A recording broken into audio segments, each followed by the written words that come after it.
Answered in kind. 92.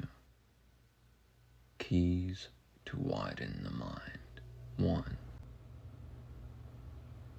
We human beings possess an almost congenital predilection for instructing each other, telling others what to do, what to believe, what to fear, and what to venerate. Though such admonitions rarely transfigure anything of substance. No instruction, no doctrine, no imperative ever truly alters one who has never seen what the speaker has seen. One may proclaim what one holds sacred, but without the interior referent, the proclamation dissolves like vapors in the wind. There is a widespread assertion, echoed across mystical lineages and quantum conjectures alike, that all events, all moments, all lives, all possibilities transpire simultaneously in a grand, indivisible continuum. If this is so, then the fulcrum of experience is nothing more nor less than attention. Where the attention alights, reality accretes. Rumination prolonged crystallizes itself into the personal atmosphere, becoming weather, then climate, then architecture. Thus one must ask oneself, what internal locutions do I repeat each day? What silent decrees pass my lips before sleep? What tonalities of judgment do I mutter inwardly toward others or toward myself? Many tremble to even stare into their own eyes in a mirror and say the simple phrase, I love you. Many avoid humility for fear of derision or punishment. Yet each infinitesimal fear, every tremor, every minute recoil, is a portal to deeper perception. Most fears we clutch with such fervor are not even indigenous to us. They are inherited vapor, absorbed through osmosis from the psychic static of a crowd. And when ideas are imbibed without scrutiny, they congeal into walls that calcify into labyrinths that confine the mind within dimly illuminated corridors. Yet, ideas are porous. One does not need to demolish them by violence. One may simply press a metaphysical fingertip to their surface and feel it pass through. The examination of one's habitual ruminations and the conscious transmutation of them through the fixation on something grander is one of the most sumptuous keys to liberation. We look out upon the world and believe we see immutable forms, this or that, right or wrong, possible or impossible. But this presupposition is a fallacy. The moment the mind opens to the limitless, infinity, divinity, the unbounded field, a luminous doorway appears. To sustain attention upon that door is to surrender all parochial patterns that cannot withstand the resonance of the eternal. And this is precisely where many recoil. When the limited encounters the limitless, the ego convulses. Old insecurities wrench themselves forward. The need for validation, the thirst for approval, the ache of envy, the shame of pride, the compulsion to prove oneself. People reel as though the infinite were a gale force wind. And so they retreat into the shadow, the illusion of separation, until they can compose themselves once more.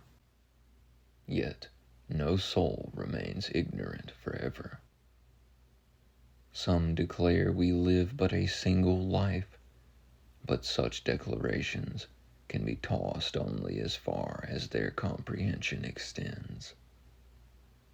Countless individuals report memories rising like storms from depths unknown, recollections of other lives, other epochs.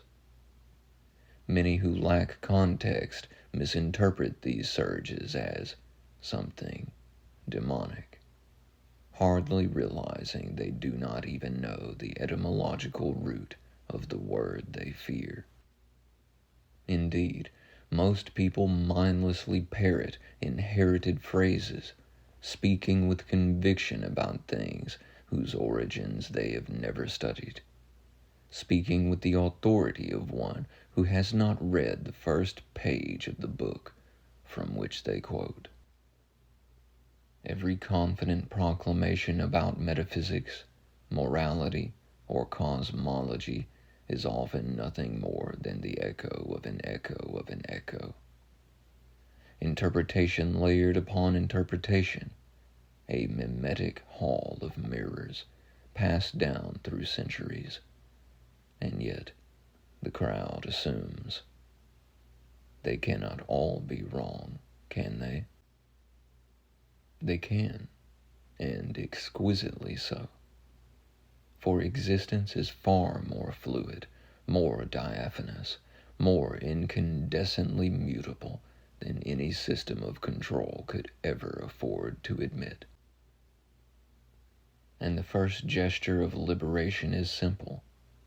Find the walls and dissolve them. It is not your task to seek for love. Your task is to unmake the barricades you built against it. When, by deliberate will, one abandons judgment, condemnation, envy, jealousy, deceit, greed, hatred, gossip, and self-pity, it is like weeding the inner garden so that rarer blossoms may finally unfurl.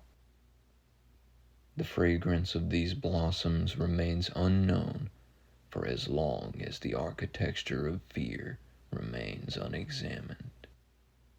Fear, left unchecked, narrows perception to a pinprick. It blinds. It pulls one's awareness into hyperfocus on the very danger one seeks to avoid. And in that frantic state, the likelihood of harm is not diminished, but magnified. For where you focus, there you are. We extol the power of the spoken word, yet speak astonishingly little about its mechanics. Yet daily we wield it, casually, compulsively, without reverence. People often condemn witchcraft, imagining it as some sinister art, blind to the inescapable irony that every human everywhere practices it every day. For witchcraft, at its most elemental, is simply the manipulation of the unseen. Thought is unseen. Feeling is unseen. Intention is unseen. Imagination is unseen. And yet these are the very forces by which worlds are moved. To tell someone to avoid witchcraft while casting curses of self-loathing and fear over one's own life is like warning someone not to play with fire while one's own pockets smolder with lit matches. Intent is the fulcrum of devotion. A bodily posture does not consecrate one to any deity. The heart, not the angle of the limbs, determines meaning. Thus, the thought-feeling principle is paramount. Your thoughts and feelings matter, and they matter more than most dare to contemplate. For deep contemplation demands effort. It demands will. It demands the courage to meet oneself without flinching. One might profit greatly from chronicling one's thoughts and emotions, observing which ones align with one's desired state, and which ones anchor one in diminishment. Ask, and be surrounded by the answer. Speak it into being. Command the mind with the clarion of your own voice. If an odd manifestation occurs, an anomaly of psyche or circumstance, do not tremble. If it appears incorrect, decree it so. Redirect the attention. Persist. Not every beckoning deserves your gaze, and many who beckon backward seek not dialogue, but reenactment of their own unresolved wounds. Wish them well. Bless them with the full radiance of your being, for hatred is a singularly destructive alchemy. It nourishes only the one you wish to diminish, and hollows the one who wields it. Some imagine that certain individuals deserve hatred, but hatred cures nothing. Contempt mends nothing. Punishment rarely heals. It merely enforces compliance through fear. One cannot bite one's own teeth, nor touch the finger tip to itself. Likewise, when caught in the cyclone of resentment, one cannot see the damage it inflicts. Thus, bless them, release them. Your divinity is too resplendent to be squandered on shadows. If people understood the potency of their words, they would wield them with the precision of a surgeon and the restraint of a saint. Those who irritate you merely reflect unexamined fragments of yourself, and only you, by your own hand, by your own will, may dissolve them. Yes, the path of inner labor is demanding, but its rewards are opulent beyond measure. As one dissolves these inner walls, doors of perception, vast, jeweled, immeasurable doors swing open, and through them flows an affluence not reducible to earthly metrics. Fear pulls blood from the frontal lobe and saturates the amygdala, making higher cognition scarce. Thus, the ancient instruction, fear not, for you are a child of light. To recognize oneself as light is to cease the cramped identification with body and mind alone, and to open the interior aperture to that which transcends both. Many proclaim with doctrinal ferocity that reality is only this way, not that. But how far may we throw such interpretations, especially when they condemn entire cultures or cosmologies they have never studied? People often cling to rigid proclamations because their interior walls tremble. and they seek stability by toppling someone else's beams. But this indicates nothing about truth, only about unexamined fear. Yet, do not let me instruct you in belief. That is between your desire and your experience. I think of worry as prayer inverted, a fervent declaration of absence. To say, God, I need you, is already to assume separation from the infinite, forgetting that what we call God is closer than breath. How could an emanation of the infinite offend the infinite? How could the limited insult the limitless? Sin, stripped of dogma, simply means to miss, to fail, to miss the mark. When we miss the mark, we adjust our aim. This is not degradation, it is refinement. To walk barefoot into thorns and then discover a clearer path is not a catastrophe, it is instruction. Metanoia, the change of mind, is the sovereign act of stepping onto the better path. The path of awakening differs for every soul. No two passages are identical. The experiences I have undergone cannot be found in books or sermons.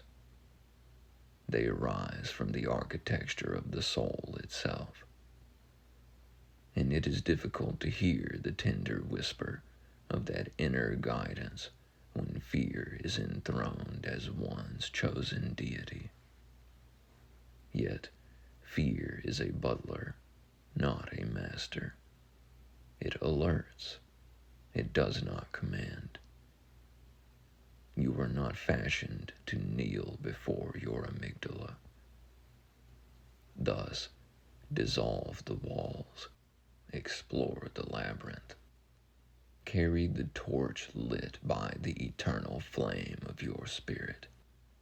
Illuminate each corridor of the unexamined psyche. Once a sconce is lit, it remains lit forever. Fearful voices will tell you not to explore, but they tell you so only to stabilize their own trembling edifices. Courage is the refusal to let someone else's instability become your doctrine. You are eternal, limitless. Exploration is your birthright. Even the notion of reincarnational repetition is limited. Nothing in infinity is compulsory. We are not trapped in cycles. We are adventurers in an inexhaustible cosmos.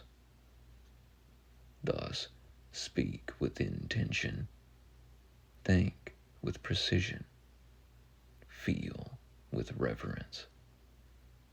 And wherever something no longer serves, drop it gently into the soil of your becoming, that it may decompose into fertilizer for your expansion. Your presence is divine. Your being is light, and your authority, when claimed, dissolves all walls. God bless your divine presence, child of light. Which is to say, you are never separate from the light. It is that which you are.